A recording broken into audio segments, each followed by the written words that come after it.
Hi guys, this is Vinod Sharma and I welcome you to Nain classes. तो आज के video में हम पार्ट्स ऑफ स्पीच के बारे में जानेंगे। पार्ट्स ऑफ स्पीच क्या होता है? तो किसी भी लैंग्वेज को समझने के लिए, किसी भी लैंग्वेज को सीखने के लिए सबसे पहले हमारे पास पार्ट्स ऑफ स्पीच की जानकारी होनी चाहिए। तभी हम किसी लैंग्वेज को बहुत अच्छे ढंग से समझ सकते हैं। हम जब कोई भी भाषा में बोलते हैं तो उसमें बहुत सारे वर्ड्स होते हैं। किसी भी लैंग्वेज में क्या होता है? वर्ड्स होता है। बिना वर्ड्स के कोई भी लैंग्वेज नहीं है, ठीक है? तो जितने भी वर्ड्स होते हैं, क्या सभी के सेम काम होते हैं? क्या सभी के सेम फंक्शन होते हैं? नहीं ना। तो किसी भी लैंग्वेज में जितने भी वर्ड होते हैं, प्रत्येक वर्ड का अपना अलग अलग काम होता है। हर एक वर्ड का एक अलग अपना फंक्शन होता है। सेंटेंस में कोई वर्ड नाउन होता है, कोई प्रोनाउन होता है, कोई एडजेक्टिव होता है। इसी तरीके से हम हिंदी में कहते हैं कोई संज्ञा होता है, कोई सर्वनाम होता है, कोई क्रिया होता है। तो बिना शब्द के, बिना वर्ड के कोई भी लैंग्वेज नहीं है।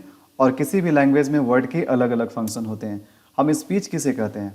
जब कभी भी हम कुछ बोलते हैं तो उसे ही हम स्पीच कहते हैं। लेकिन हम जो कुछ भी बोलते हैं उसमें हमें वर्ड्स का ज़रूरत होता है, वर्ड्स की आवश्यकता होता है।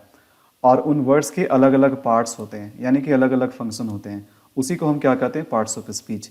इंग्लिश में ये पार्ट्स ऑफ स्पीच टोटल संख्या में कितने हैं? 8 है। तो आज मैं आपको सभी पार्ट्स ऑफ स्पीच के बारे में बताऊंगा। आपको मैं बताऊंगा नाउन क्या होता है, प्रोनाउन क्या होता है, एडजेक्टिव क्या होता है, वर्ब क्या होता है। क्योंकि आगे आज से आपकी क्लास स्टार्ट हो रही है कम्युनिकेशन स्किल की, और मैं यहाँ से अप्लाइड ग्रामर को शुरू कर रहा हूँ। और बहुत बेहतरीन तरीके से मैं आपको पढ़ाऊँगा।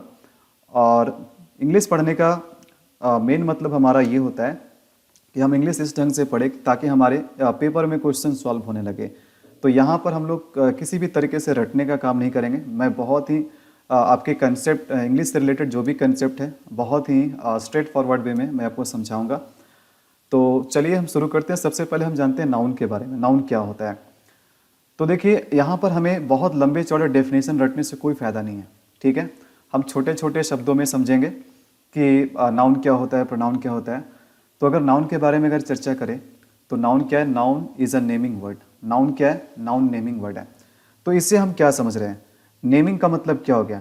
जब कभी भी हम नाउन बोलते हैं, ध्यान दीजिएगा, जब कभी भी हम नाउन बोलते हैं तो नाउन का सीधा मतलब क्या है? नाउन का सीधा संबंध किससे? नेम से है। Noun is equal to name.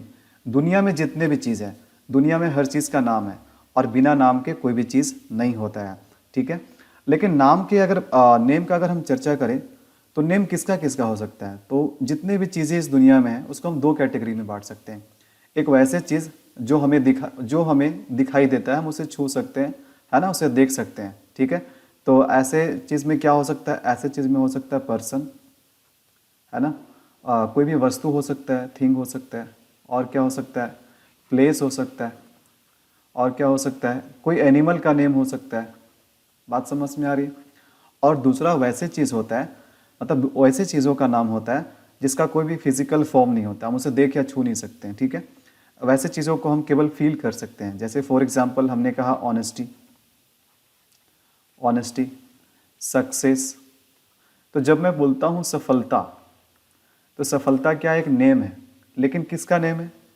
सफलता यहाँ पर एक ऐसा नेम है जिसका कोई फिजिकल फॉर्म नहीं होता, हम केवल इसे महसूस कर सकते हैं। ऑनेस्टी, ईमानदारी, ये भी एक नेम है, ठीक है? लेकिन इसे भी हम क्या कर सकते हैं? छू नहीं सकते हैं। ये इंटेंजिबल है। इंटेंजिबल का मतलब होता है जिसे हम छू नहीं सकते हैं, देख नहीं सकते हैं, केवल हम उसे महसूस कर सकते हैं। तो नाउन जब भी आपसे पूछा जाए तो नाउन का सीधा सा मतलब क्या हुआ? नाउन का सीधा सा मतलब हुआ नेम, ठीक है? और नेम का मतलब होता है क्या? आइडेंटिटी। जैसे आपके पास कार है, ठीक है, और अगर उस कार का कोई नाम ही ना हो तो आप उसे कैसे पुकारिएगा, ठीक है? जैसे आपका कोई दोस्त है और उस दोस्त का कोई नाम ही ना हो तो आप उसे कैसे पुकारोगे? तो दुनिया में हर चीज़ का नेम होता है, क्योंकि नेम के बिना उसका कोई पहचान नहीं होता है।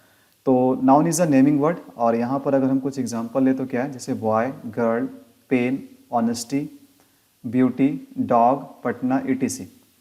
तो ये हमारे क्या है? नेम है, ये नाउन के एग्जाम्पल है। और चलिए अब हम प्रोनाउन के बारे में जानते हैं। तो प्रोनाउन को नाउन का छोटा भाई कहा जाता है। प्रोनाउन को नाउन का छोटा भाई क्यों कहा जाता है? यहाँ देखिए, ध्यान से समझिएगा। प्रोनाउन भी अपने आप में क्या? नाउन है। कैसे? जब मैं प्रोनाउन लिखता हूँ तो ये कैसे बना है? प्रोनाउन वर्ड कैसे बना है? Pro plus noun. कैसे बना है? Pro plus noun. तो नाउन का मतलब क्या हो गया? नेम। और प्रो का मतलब क्या हुआ? प्रो का मतलब होता है इन प्लेस ऑफ। जब भी हम बोलते हैं प्रो तो इसका मतलब होता है in place of, in place of. तो देखो, प्रो जो हम लगा रहे हैं ना इस नाउन वर्ड के पहले, एक प्रीफिक्स है। प्रीफिक्स मतलब होता है वर्ड का एक छोटा सा टुकड़ा जो किसी वर्ड के पहले हम लगा करके किसी भी वर्ड के पहले हम लगा करके एक नया वर्ड का निर्माण करते हैं, उसे हम प्रीफिक्स कहते हैं। तो जब कभी भी हम किसी वर्ड के पहले प्रो लगाते थे, इसका मतलब होता है कि आप उसके सपोर्ट में, उनके प्लेस में, ठीक है। और प्रो का अपोजिट वर्ड क्या होता है? एंटी। तो एंटी बोलते हैं तो आप उसके अगेंस्ट में, और प्रो बोलते हैं तो आप उसके सपोर्ट में, उसके प्लेस में, उसके स्थान पे, यानी कि आप उसको रिप्रेजेंट कर रहे हैं। तो प्रोनाउन का सीधा मतलब क्या हुआ? ऐसे प्रोनाउन को हम हिंदी में क्या कहते हैं? सर्वनाम। ओके, तो प्रोनाउन का मतलब क्या हुआ? प्रोनाउन का मतलब जो नाउन के प्लेस पे आए। वैसे कोई भी शब्द हम देखेंगे कि किसी भी सेंटेंस में वैसे कोई भी वर्ड जो किसका स्थान लेता हो? नाउन का स्थान लेता हो, जो नाउन के जगह पे आता हो, उसे ही हम क्या कहते हैं? उसे ही हम कहते हैं प्रोनाउन। बात समझ में आ रही है? तो कोई भी चीज़ हम एग्जाम्पल से ज़्यादा बेहतरीन तरीके से समझते हैं। ध्यान दीजिएगा, यहाँ पर मैं एक एग्जाम्पल लिखता हूँ। जैसे हमने एग्जाम्पल लिखा, Rohit is a good boy. Rohit is a good boy. तो यहाँ पर ध्यान दीजिएगा, रोहित क्या है? रोहित नाउन है। रोहित नाउन है। अब यहाँ पर अगर मैं फिर से रोहित के बारे में एक बात लिखूं तो ये गलत हो जाएगा, क्योंकि इंग्लिश में आप नाउन को बार बार रिपीट नहीं कर सकते हो। नाउन का रिपीटेशन करना अपने आप में बहुत बड़ा क्राइम होता है, ठीक है, मजाक कर रहा हूँ। तो ध्यान दीजिएगा, आखिर हम किसी सेंटेंस में प्रोनाउन का इस्तेमाल क्यों करते हैं? भाई प्रोनाउन भी तो नाउन का ही काम कर रहा है, नाउन के लिए ही काम कर रहा है। तो क्या नाउन में क्या दिक्कत आ गया कि नाउन के जगह पे हमें प्रोनाउन का यूज़ करना पड़ा? तो सबसे पहला देखो रीज़न क्या है। सबसे पहला रीज़न है कि नाउन बार बार रिपीट नहीं हो सकता है। तो नाउन के रिपीटेशन से बचने के लिए क्या बनाया गया? प्रोनाउन बनाया गया। और दूसरी बात यह है कि हम प्रोनाउन का यूज़ किसके जगह पे करते हैं? नाउन के जगह पे करते हैं, यानी किसी के नेम के जगह पे करते हैं। तो किसी का नेम एक शब्द का भी हो सकता है, किसी का नेम एक से अधिक शब्द का भी हो सकता है, हाँ कि ना? तो ध्यान देना है कि जब हम किसी व्यक्ति के बारे में कुछ बोल रहे हैं या किसी वस्तु के बारे में कुछ बोल रहे हैं, और अगर उस व्यक्ति या वस्तु का नेम बहुत बड़ा है, देखिए किसी का नाम एक शब्द का भी होता है, किसी का नाम एक से ज़्यादा भी होता है। जैसे आपने धमाल फिल्म देखा होगा, जैसे कार से लिफ्ट लेकर के गोवा जाने वाले होते हैं, तो उस समय जो कार का जो ड्राइवर होता है वो अपना नाम कितना बड़ा बताता है? वेणुगोपाल अय्यर। तो उसका नाम तो पूरा एक पेज का है, तो एक पेज का नाम आप बार बार तो नहीं ले पाओगे। तो दो वजह से हम प्रोनाउन का यूज़ करते हैं। पहली बात कि हम जब प्रोनाउन का यूज़ करते हैं तो हम नाउन के रिपीटिशन से बचते हैं। दूसरी बात क्या है कि जब हम प्रोनाउन अपने सेंटेंस में प्रोनाउन का इस्तेमाल करते हैं नाउन के जगह पे, तो हमारी भाषा बहुत आसान हो जाती है और बहुत ही कंफर्टेबल भी हो जाता है, क्योंकि जब बड़ा नेम आ जाएगा तो फिर बार बार उसको रिपीट करना मुश्किल हो जाएगा आपके लिए। तो लैंग्वेज को सिंपल बनाने के लिए ही हम प्रोनाउन का इस्तेमाल करते हैं और नाउन के रिपीटेशन से बचने के लिए। तो ध्यान दीजिएगा, यहाँ पर मैं रोहित के बारे में दो बातें कहूँगा। पहला बात क्या हो गया? Rohit is a good boy. Rohit एक अच्छा लड़का है, ठीक है। अब रोहित के बारे में जब मैं एक बात और कहूँगा तो क्या मैं दोबारा से रोहित लिख सकता हूँ? नहीं ना। दोबारा से रोहित लिखना क्या हो जाएगा? गलत हो जाएगा। दोबारा से हम रोहित नहीं लिख सकते। तो दोबारा से हम रोहित ना लिख करके हम रोहित की जगह पे क्या लिख सकते हैं? रोहित की जगह पे हम लिखेंगे ही। जैसे he is my friend. He is my friend. तो एक बात मुझे बताना कि मैं फ्रेंड किसको कह रहा हूँ? ही, यानी ही किसके बारे में? ही रोहित के बारे में। और ध्यान देना, रोहित क्या है? रोहित नाउन है। और जो शब्द नाउन के जगह पे आए, नाउन को रिप्रेजेंट करे, नाउन को रिप्लेस करे, उसी हम क्या कहते हैं? प्रोनाउन। तो यहाँ पर जो मैंने एग्जाम्पल लिखा, ही इज़ माई फ्रेंड, इसमें ही क्या है? ही प्रोनाउन है। क्यों प्रोनाउन है? क्योंकि ये ही नेम जो हमारा है रोहित, उसके जगह पे आया, यानी कि नाउन के जगह पे आया। तो हम सिंपल तरीके से क्या कह सकते हैं? हम ये कह सकते हैं कि प्रोनाउन क्या है? Pronoun is a replacer of a noun, ठीक है। तो प्रोनाउन रिप्लेसर होता है, किसको रिप्लेस करता है? नाउन को रिप्लेस करता है। रिप्लेस करना का मतलब क्या होता है? उसके स्थान पे आ जाना, उसके जगह पे आ जाना। किसके जगह पे आ जाना? नाउन के जगह पे आ जाना। For example he, she, I, we, you, they, it etc। इस तरह के और भी कई सारे प्रोनाउन हो सकते हैं, हमें एग्जाम्पल से समझने। मैंने आपको एक एग्जाम्पल दिया एंड आई होप कि आपको प्रोनाउन के बारे में अच्छा से पता चल गया होगा। आइए थर्ड पार्ट्स ऑफ स्पीच के बारे में बात करते हैं। थर्ड हमारा पार्ट्स ऑफ स्पीच है एडजेक्टिव। ध्यान देना बाबू, आप इसको एडजेक्टिव मत बोलना। एडजेक्टिव बोलना गलत है। क्यों बोलना गलत है? क्योंकि जब भी देखो डी के साथ जे या फिर डी के साथ जी हम लिखते हैं ना, तो डी हम लिखते जरूर है, बट डी क्या होता है? साइलेंट हो जाता है। इंग्लिश में बहुत सारे ऐसे वर्ड हैं जिसमें कुछ कुछ लेटर क्या होते हैं? साइलेंट होते हैं। लिखते जरूर है बट बोलते नहीं है। तो जब भी डी जे के साथ या फिर जी के साथ आए तो डी हम लिखते जरूर है बट उसे हम बोलते नहीं हैं। तो सिमिलरली यहाँ भी देखो, यहाँ पर देखो एडजेक्टिव है ना, क्या बोलना है? एडजेक्टिव। इसमें क्या है? देखो जे के साथ क्या डी आया है, तो इस डी को क्या करेंगे, हम नहीं बोलेंगे, डी को नहीं बोलेंगे क्योंकि डी यहाँ पर साइलेंट हो जाता है। तो हम इसे क्या पढ़ेंगे, एडजेक्टिव। जरा बोलना क्या बोलते हैं, एडजेक्टिव। बात समझ में आ रही है? तो चलिए अब हम एडजेक्टिव के बारे में समझते हैं। एडजेक्टिव क्या होता है, किसी भी सेंटेंस में एडजेक्टिव का क्या फंक्शन होता है, ये किस तरीके से यूज होता है, क्या काम करता है। तो ध्यान देना, एडजेक्टिव क्या एक प्रकार से क्वालिफायर है। क्वालिफायर को हम मॉडिफायर भी कह सकते हैं। भाई क्वालिफायर या मॉडिफायर का मतलब क्या होता है, तो इसका मतलब होता है कि किसी भी नाउन या प्रोनाउन में नया मीनिंग जोड़ना, नया इन्फॉर्मेशन जोड़ना। जब हम किसी का नाम लेते हैं तो नो डाउट उस नाम से रिलेटेड और भी इन्फॉर्मेशन होंगे, उसके अपना कोई क्वालिटी होगा। तो सिंपल सी बात है, जो वर्ड नाउन या प्रोनाउन में नया इन्फॉर्मेशन जोड़ने का काम करे, कोई भी वर्ड किसी नाउन या प्रोनाउन में नया इन्फॉर्मेशन जोड़ने का काम करे, उसे ही हम कहते हैं एडजेक्टिव। लेकिन ध्यान रहे, इन्फॉर्मेशन किस में जोड़ेगा, नाउन या प्रोनाउन में। उसे हम क्या कहते हैं, उसे हम कहते हैं एडजेक्टिव। तो यानी कुल मिलाकर एडजेक्टिव का काम क्या होता है, क्वालिफाई करने का। क्वालिफाई का मतलब होता है क्वालिटी बताना। क्वालिटी भाई गुड भी हो सकता है, क्वालिटी बैड भी हो सकता है। और हम क्या कह सकते हैं कि नाउन या प्रोनाउन में नया इन्फॉर्मेशन जोड़ना। फॉर एग्जाम्पल जैसे हमने बोला यहाँ पर गर्ल, जैसे हमने बोला गर्ल, तो ध्यान देना गर्ल क्या है, गर्ल एक नाउन है। लेकिन क्या यहाँ पर हम इस गर्ल के बारे में और भी कोई इन्फॉर्मेशन बताएं, नहीं तो क्या मैं इस गर्ल के बारे में और कोई क्वालिटी, इसका कोई क्वालिटी के बारे में मैंने आपको बताया, नहीं तो। लेकिन यहाँ पर अगर मैं कुछ लिख देता हूँ इसके पहले, जैसे मैंने लिखा ब्यूटीफुल, ब्यूटीफुल, तो एक बात मुझे बताओ, ये जो ब्यूटीफुल जो मैंने एक वर्ड जोड़ा है इसमें, ये किससे रिलेटेड है, ये किसके बारे में इंफॉर्मेशन दे रहा है, तो ये गर्ल के बारे में इंफॉर्मेशन दे रहा है। भाई कैसा गर्ल, ब्यूटीफुल गर्ल, ठीक है। और गर्ल क्या है, नाउन है। और कोई भी ऐसा वर्ड जो नाउन के बारे में बताए, नाउन में नया इन्फॉर्मेशन जोड़ने का काम करे, या फिर नाउन की विशेषता बताए, उसे हम क्या कहते हैं, एडजेक्टिव कहते हैं। तो ब्यूटीफुल यहाँ पर क्या हो गया, ब्यूटीफुल हो गया एडजेक्टिव। और कुछ एग्जाम्पल लेते हैं, ठीक है। जैसे हमने बोला कार, तो कार हमने बोला, ठीक है, लेकिन कार क्या है, नाउन है। कार से रिलेटेड और भी कोई इन्फॉर्मेशन मैंने आपको दिया नहीं ना। अब जैसे मैं यहाँ पर बोलता हूँ बिग कार, बड़ी कार, ठीक है, बिग कार, तो यहाँ पर बिग जो है ना, ये एक नया इन्फॉर्मेशन जोड़ रहा है, क्वालिटी बता रहा है, ठीक है, किसका, कार का।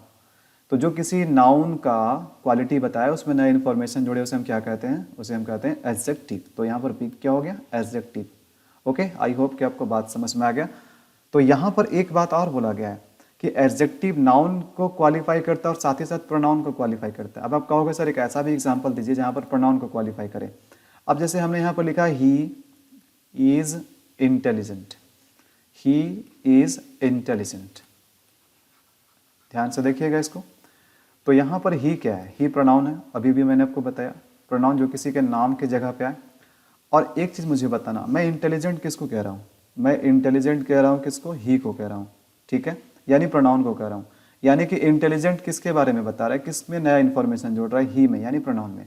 और जो प्रोनाउन में भी नया इन्फॉर्मेशन जोड़ने का काम करे, उसके क्वालिटी के बारे में बताए, उसका किसी प्रोनाउन की विशेषता के बारे में बताएं, तो उसे भी हम क्या कहते हैं, उसे भी हम कहते हैं एडजेक्टिव। आई होप कि एडजेक्टिव के बारे में भी अब आपको समझ में आ गया होगा। आइए फोर्थ पार्ट्स ऑफ स्पीच के बारे में जानते हैं। फोर्थ पार्ट्स ऑफ स्पीच क्या है, वर्ब। क्या है, वर्ब। तो वर्ब अपने आप में क्या, एक वर्ड है, ठीक है। Verb is a word showing action and a state of a subject. तो यहाँ पर ध्यान से समझिएगा, कोई भी ऐसा वर्ड, किसी सेंटेंस में कोई भी ऐसा वर्ड जो सब्जेक्ट के एक्शन के बारे में, यानी सब्जेक्ट कौन सा काम कर रहा है, सब्जेक्ट कौन सा काम कर रहा है, यानी एक्शन, या सब्जेक्ट किस स्थिति में, सब्जेक्ट की स्थिति क्या, किस तरह के वो अवस्था या स्थिति शो कर रहा है। तो कोई भी वर्ड जो सब्जेक्ट के एक्शन या फिर सब्जेक्ट के स्टेट, एक्शन जब हम बोलते हैं तो इसका मतलब क्या होता है, काम, ठीक है, और जब हम स्टेट बोलते हैं तो इसका मतलब होता है अवस्था। तो कोई भी ऐसा वर्ड जो किसी सेंटेंस में सब्जेक्ट के एक्शन या सब्जेक्ट के स्टेट के बारे में बताए, उसे ही हम क्या कहते हैं, उसे हम कहते हैं वर्ब। वर्ब का मतलब क्रिया, यानी जो काम या अवस्था के बारे में बताए। फॉर एग्जाम्पल जैसे हमने लिखा मोहित रन्स। मोहित क्या करता है, दौड़ता है। तो मोहित देखो क्या, मोहित सब्जेक्ट है और रन्स क्या है बाबू, रन्स वर्ब है, ठीक है। तो मोहित रन्स, मोहित दौड़ता है। तो मोहित दौड़ता है, तो देखो यहाँ पर मोहित सब्जेक्ट और मोहित कौन सा काम करता है, दौड़ने का काम करता है। तो रन्स क्या किया, रन्स एक काम के बारे में बता रहा है, यानी कि एक एक्शन के बारे में बता रहा है। तो इसलिए हम कह सकते हैं कि रन्स क्या है, रन्स एक वर्ब है। क्यों वर्ब है? क्योंकि रन से एक एक्शन के बारे में पता चल रहा है, और किसका एक्शन? सब्जेक्ट का एक्शन। आई होप कि आपको वर्ब के बारे में भी समझ में आ गया होगा। ओके, चलते हैं अगले स्लाइड पे। और पांचवा पार्ट्स ऑफ स्पीच है एडवर्ब। तो एडवर्ब क्या होता है? Adverb is a qualifier of verb, adverb and adjective. तो देखो, एडजेक्टिव की तरह ही एडवर्ब भी क्या एक प्रकार से क्वालिफायर है। मैंने आपको एडजेक्टिव के बारे में क्या बताया? मैंने आपको एडजेक्टिव के बारे में बताया कि एडजेक्टिव एक वर्ड है जो क्या करता है? जो क्वालिफाई करता है। जो किसको क्वालिफाई करता है? जो क्वालिफाई करता है नाउन या प्रोनाउन का। जो नाउन या प्रोनाउन को क्वालिफाई करे उसे हम एडजेक्टिव कहते हैं। क्वालिफाई करना का मतलब क्या? नया इन्फॉर्मेशन जोड़ना, नया मीनिंग जोड़ना, यानी विशेषता बताना। और वहीं देखा जाए तो एडवर्ब, एडवर्ब भी अपने आप में क्या है? एडवर्ब भी अपने आप में क्वालिफायर है। ये भी क्वालिफाई करता है, विशेषता बताता है, लेकिन किसका? ये तीन चीज़ों का विशेषता बताता है। किसका किसका? वर्ब का, एडवर्ब का और एडजेक्टिव का। तो यहाँ से हम क्या समझ रहे हैं? देखो, एडवर्ब किसका किसका विशेषता बताएगा, किस में नया इन्फॉर्मेशन या नया मीनिंग जोड़ने का काम करेगा। एक जो एडवर्ब होता है ये वर्ब को क्वालिफाई करेगा, एक एडवर्ब दूसरे एडवर्ब को क्वालिफाई करेगा, एक एडवर्ब एडजेक्टिव को क्वालिफाई करेगा। यानी कि एडवर्ब तीन चीज़ों का विशेषता बताता है। किसका किसका? वर्ब का, एडवर्ब का, यानी एक एडवर्ब दूसरे एडवर्ब का, यानी अपना खुद के जाति को भी विशेषता बता सकता है, और एडजेक्टिव का। तो बात समझ में आ रही है? जो नाउन या प्रोनाउन की विशेषता बताए उसे एडजेक्टिव कहते हैं, और जो वर्ब, एडवर्ब और एडजेक्टिव की विशेषता बताए उसे हम क्या कहते हैं? एडवर्ब कहते हैं। चलिए इस बात को हम एग्जाम्पल से समझते हैं। कोई भी बात एग्जाम्पल से ज़्यादा बेहतरीन तरीके से समझ में आता है। जैसे हमने लिखा मोहित, मोहित रन्स, मोहित रन्स फास्ट। तो ध्यान दीजिएगा यहाँ पर, मोहित क्या है? मोहित सब्जेक्ट है, रन्स वर्ब है। अब देखना यहाँ पर मैंने एक वर्ड जोड़ा फास्ट। तो मोहित दौड़ता है। मोहित कैसे दौड़ता है? मोहित की दौड़ने की विशेषता क्या है? फास्ट। मोहित क्या कैसा दौड़ता है? फास्ट दौड़ता है। तो जरा मुझे बताना कि फास्ट किसको क्वालिफाई कर रहा है, यानी किसका विशेषता बता रहा है? रन्स का। रन्स क्या है बाबू? रन्स वर्ब है। और जो वर्ब का विशेषता बताया, देखो वी का मतलब क्या है? वर्ब। जो वर्ब का विशेषता बताता है उसे हम क्या कहते हैं? उसे हम कहते हैं एडवर्ब। बात समझ में आ रही है? देखो दूसरा एग्जाम्पल देखना यहाँ पर। हमने यहाँ पर लिखा मोहित, मोहित रन्स वेरी फास्ट। मोहित रन्स वेरी फास्ट। तो यहाँ पर ध्यान दीजिएगा, मोहित क्या सब्जेक्ट है, रन्स वर्ब है और फास्ट एडवर्ब है। इसके पहले वाले एग्जाम्पल से हमने क्या सीखा? फास्ट एडवर्ब है। तो फास्ट किसको क्वालिफाई कर रहा है? रन्स वर्ब को। और यहाँ पर जो नया वर्ड आया है ये किसको क्वालिफाई कर रहा है? ये किसका विशेषता बता रहा है? ये फास्ट का विशेषता बता रहा है, यानी एडवर्ब का। और जो एडवर्ब का विशेषता बताया खुद भी क्या होता है? वो खुद भी एडवर्ब होता है। बात समझ में आ रही है? एक एग्जाम्पल हम यहाँ पर और देखेंगे। जैसे हमने क्या लिखा? हमने लिखा she is very beautiful. She is very beautiful. तो यहाँ से ध्यान दीजिएगा, ब्यूटीफुल क्या है? एडजेक्टिव है। कैसे एडजेक्टिव है? कैसे हम लोगों को पता चला? तो ब्यूटीफुल हम किसको बोल रहे हैं? शी को बोल रहे हैं, यानी शी के बारे में। शी का विशेषता, शी क्या है? प्रोनाउन है। और जो प्रोनाउन का विशेषता बताया वो क्या होता है? वो एडजेक्टिव होता है। और यहाँ पर देखो एक नया वर्ड क्या है? वेरी। वेरी किसका विशेषता बता रहा है? वेरी बता रहा है ब्यूटीफुल का। भाई कितना सुंदर, कितना ब्यूटीफुल, बहुत बहुत सुंदर, यानी कि एडजेक्टिव का विशेषता बता रहे हैं। और जो वर्ड एडजेक्टिव का विशेषता बताता है उसे हम क्या कहते हैं? उसे हम कहते हैं एडवर्ब। तो ये वेरी क्या है? एडवर्ब है। तो यहाँ से मैंने आपको तीन एग्जाम्पल बताया, जिसमें पहला एग्जाम्पल में एडवर्ब वर्ब को क्वालिफाई कर रहा है, ठीक है, और दूसरे एग्जाम्पल में एडवर्ब जो है एडवर्ब को क्वालिफाई कर रहा है, यानी एक एडवर्ब दूसरे एडवर्ब को क्वालिफाई कर रहा है। और तीसरा एग्जाम्पल में एडवर्ब किसको क्वालिफाई कर रहा है? एडवर्ब क्वालिफाई कर रहा है एडजेक्टिव का। आई होप कि आपको यहाँ से समझ में आया होगा। अगला देखिए यहाँ पर पार्ट्स ऑफ स्पीच, यानी छठे नंबर का जो पार्ट्स ऑफ स्पीच है इसे हम क्या कहते हैं? प्रेपोजिशन। ठीक है, तो प्रेपोजिशन एक बहुत ही इंटरेस्टिंग टॉपिक है। मैं स्पेशल प्रेपोजिशन का भी टॉपिक पढ़ाऊंगा ताकि आपके सारे क्वेश्चंस बनाने में प्रॉब्लम ना हो। तो आइए सबसे पहले हम जानते हैं प्रेपोजिशन के बारे में। प्रेपोजिशन क्या होता है? देखो जितने भी पार्ट्स ऑफ स्पीच हम पढ़ रहे हैं ना, हम क्यों पढ़ रहे हैं? वर्ड्स के फंक्शन को जानने के लिए। तो नाउन एक वर्ड है, ठीक है। नाउन का फंक्शन क्या है? नाउन का काम क्या है? नाम बताना, किसी के नेम के बारे में बताना, किसी के आइडेंटिटी के बारे में बताना। प्रोनाउन का काम होता है नाउन को रिप्रेजेंट करना, नाउन के जगह पे आना। एडजेक्टिव का काम होता है विशेषता बताना, किसका, नाउन या प्रोनाउन का। और वर्ब का काम होता है एक्शन बताना, एक्शन किसका, एक्शन या स्टेट बताना, किसका एक्शन या स्टेट, सब्जेक्ट का। तो और एडवर्ब का काम क्या है, एडवर्ब का काम है विशेषता बताना, किसका, वर्ब का, एडवर्ब का और एडजेक्टिव का। तो उसी प्रकार से कहीं ना कहीं प्रीपोजिशन का भी कुछ काम होगा। तो प्रीपोजिशन का काम होता है रिलेशन बताना। क्या होता है काम प्रीपोजिशन का, रिलेशन बताने का, रिलेशन, ठीक है, relation showing words, prepositions are relation showing words, ठीक है। तो दो चीज़ों के बीच में रिलेशन बताने के लिए हम किसका यूज़ करते हैं, प्रीपोजिशन का यूज़ करते हैं। फॉर एग्जांपल देखो, in, at, for, on, from, of, etc। तो ये सारे क्या है, प्रीपोजिशन है। लेकिन इसका मतलब ये नहीं कि मैंने एग्जाम्पल में जितना प्रीपोजिशन लिखा उतना ही प्रीपोजिशन, नहीं, प्रीपोजिशन बहुत सारे हैं, ठीक है। हमें कितने प्रीपोजिशन है उससे मतलब नहीं है, हमें फंक्शन समझ में आना चाहिए। जब हमें सेंटेंस मिले और हमसे ये पूछा जाए कि सेंटेंस में आप खोज कर बताइए कि इसमें प्रीपोजिशन कौन है, तो उस समय आपको ये पता होनी चाहिए, आपको ये आइडिया होना चाहिए कि हम कैसे पता लगाएं कि प्रीपोजिशन क्या है। तो इसके लिए आपको जानना पड़ेगा कि प्रीपोजिशन एक्चुअली में है क्या। तो प्रीपोजिशन एक वर्ड है जो कि रिलेशन शो करने का काम करता है। जैसे फॉर एग्जांपल यहाँ पर मैं बोलता हूँ there is a book, there is a book dash the table, table. तो ध्यान देना कि यहाँ पर मैं क्या बोल रहा हूँ, यहाँ पर मैं बोल रहा हूँ कि एक बुक है, ठीक है। कहाँ पर बुक है, टेबल पर बुक है। तो बुक का संबंध किससे है, बुक का संबंध है टेबल से।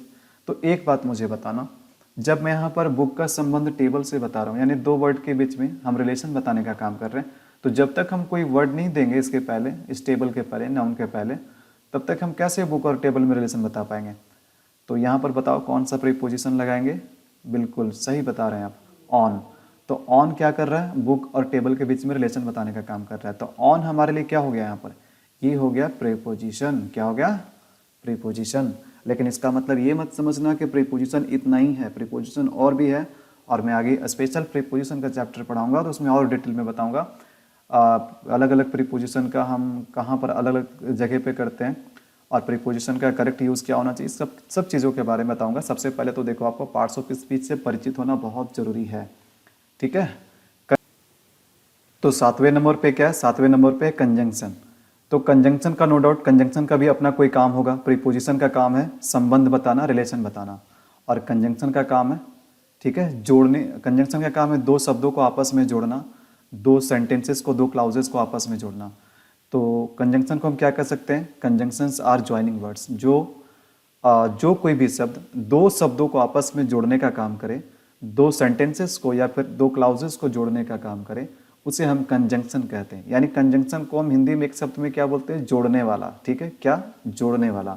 फॉर एग्जाम्पल देखो, एंड क्या है, कंजंक्शन है, बट क्या है, कंजंक्शन है, इफ, दैट, बिकॉज, ये सब क्या, कंजंक्शन है। लेकिन इतने कंजंक्शंस नहीं है, और भी कंजंक्शंस है।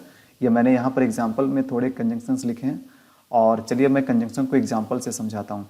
जैसे हमने लिखा राम एंड श्याम, ध्यान देना हमने क्या लिखा, राम एंड श्याम। तो यहाँ पर दो वर्ड, एक वर्ड है राम और एक वर्ड है श्याम।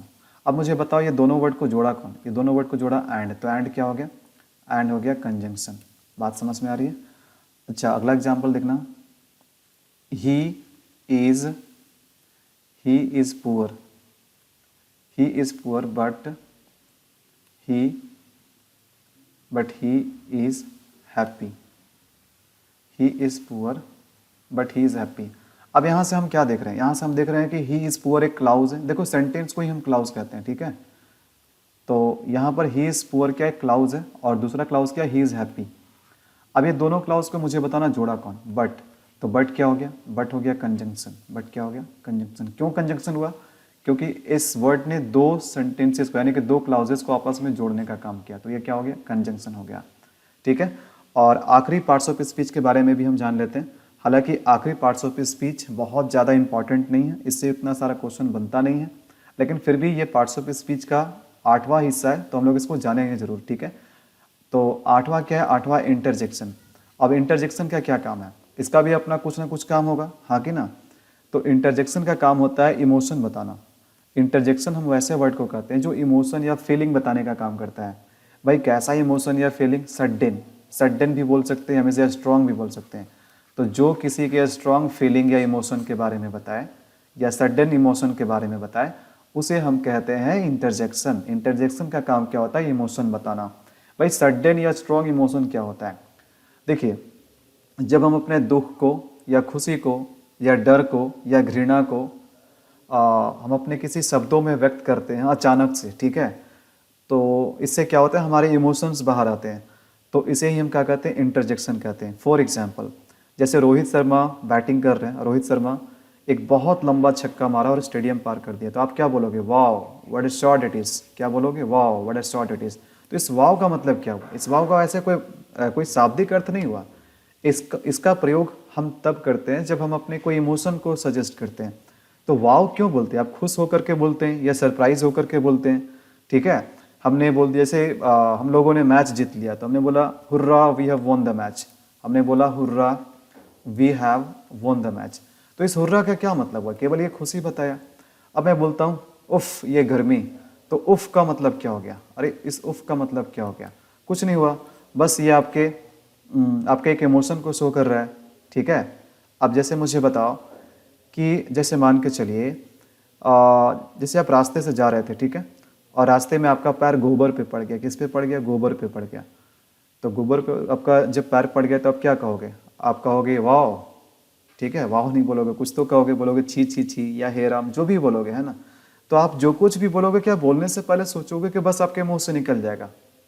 तो हम जब भी अपने इमोशन को, अपने सडन इमोशन को शो करते हैं, तो इसके लिए हम सोचते नहीं, बस हमारे मुंह से निकल जाता है और वो हमारे इमोशन का सजेस्टिव होता है। चाहे वो हमारे दुख के बारे में बताए, चाहे हमारे खुशी के बारे में बताए, चाहे सरप्राइज के बारे में बताए, चाहे घृणा के बारे में बताए। तो इसे ही हम क्या कहते हैं? इसे ही हम कहते हैं इंटरजेक्शन। बात समझ में आ रही है? जैसे एग्जाम्पल में क्या है? वाव है, ओह, हुर्रा, ओप्स, इनफ, हेलो, हाय, ये सब क्या है? ये सारा इंटरजेक्शन है। और एक चीज़ ध्यान देना, इंटरजेक्शन को आप ऐसे भी पहचान सकते हो। इंटरजेक्शन वाले जो भी देखो, जो भी इंटरजेक्शन होगा उसके अंत में ये वाला चिन्ह जरूर होगा। क्या बोलते हैं हम इस चिन्ह को? इस चिन्ह को हम कहते हैं नोट ऑफ एक्सक्लामेशन। इस चिन्ह को कौन सा चिन्ह हम कहते हैं? इसे हम कहते हैं एक्सक्लामेशन, नोट ऑफ एक्सक्लामेशन, है ना। विस्मय, ठीक है, विस्मय बोधक। तो जो हमारा विस्मय को बताए, मतलब हमारे हमारे मतलब हमारे खुशी को बताए, दुख को बताए, किसी न किसी तरीके से हमारे इमोशन को बताए, उसे ही हम कहते हैं इंटरजेक्शन। बात समझ में आ रही है? तो आप कैसे पहचान सकते हो? आपको ये वाला चिन्ह उसके अंत में जरूर मिलेगा। और एक चीज़ ध्यान रखना, इंटरजेक्शन का कोई भी हिंदी मीनिंग, कोई शाब्दिक अर्थ पूछने की कोशिश मत करना। इसका कोई भी हिंदी या फिर कोई भी शाब्दिक अर्थ नहीं होता है, बस ये हमारे स्ट्रॉन्ग इमोशन को शो करते हैं। बात समझ में आ रही है? तो ये रहा आज का हमारा 8 पार्ट्स ऑफ स्पीच।